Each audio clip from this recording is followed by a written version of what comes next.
First of all, when we would line up and there was Deion Sanders and somebody on the other side, or the Darrell Greens, and they wanted to start a game off and talking about not giving me those opportunities, that was out of the question.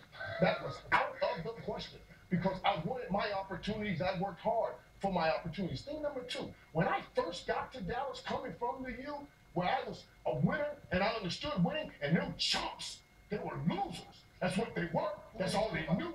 The guys that were in Dallas when I got there in '88, I had to change the culture. I had to show them, hear me with your ears, not your mouth. I had to show them that it was unacceptable. And right now, that's what Dez has to show to change the culture. We're on this desk talking about a 4-4, 8-8, and that's all they've been. So how else do you get them out of the 4-4 and 8-8s to the 12-4s? By making sure we understand what's unacceptable, and us losing the intensity on that sideline when a game like that is on the line is unacceptable.